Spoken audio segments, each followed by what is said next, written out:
ਉਸਤਾਦ ਜੀ, ਇਹ ਗੱਲ ਸਹੀ ਹੈ। ਮੈਂ ਰੰਗ ਸ਼ੁਰੂ ਤੋਂ ਇਦਾਂ ਦਾ ਸੀ? ਹਾਂਜੀ, ਰੰਗ ਇਦਾਂ ਦਾ ਸੀ, ਹਰਕਤਾਂ ਠੀਕ ਸੀ। ਕਸਮ ਲੈ ਲਓ ਮੇਰੀ ਵਜ੍ਹਾ ਤੋਂ ਥੋੜਾ ਜਿਹਾ ਹੈਂਡਸਮ ਰਹਿ ਗਿਆ ਜੀ।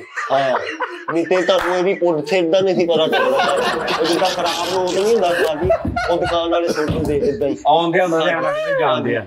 ਇੱਥੇ ਰਾਜ ਫਾਸ਼ ਹੁੰਦੇ, ਅੱਲਾ ਮਾਫ ਕਰੇ। ਫਿਰ ਬਾਅਦ ਸ਼ੋਅ ਤੋਂ ਬਾਅਦ ਮੈਨੂੰ ਕਹਿੰਦਾ ਵੀ ਉਹ ਕੀ ਕਹਿਤਾ, ਸਾਰੇ ਝੂਠ ਬੋਲਦਾ, ਮੈਂ ਸਹੀ ਬਸ ਕਰਦੇ ਉਸਤਾਦ ਜੀ। ਹੁਣ ਇਹਦੇ ਵੱਡੇ ਬੋਲ ਬੋਲਣੇ ਨਹੀਂ ਚਾਹੀਦੇ। ਮੈਨੂੰ ਗੱਲਾਂ ਸੁਣਾਉਂਦਾ, ਕਹਿੰਦਾ ਸ਼ਾਨ ਦੇ ਨਾਲ ਸਮੋਸਾ ਖਾਧਾ ਮੈਂ। ਸ਼ਾਨ ਦੇ ਨਾਲ? ਸ਼ਾਨ ਸਾਹਿਬ ਨਾਲ? ਹਾਂਜੀ, ਕਿੱਡੀ ਵੱਡੀ ਖਾਧਾ, ਉਹ ਚ ਕਿਹੜੀ ਗੱਲ ਆ? ਨਹੀਂ, ਉਹ ਖਾਦੇ ਦਾ ਮਸਲਾ ਨਹੀਂ, ਉਹ ਖਰਾਬ ਕਰਦਾ ਨਾ।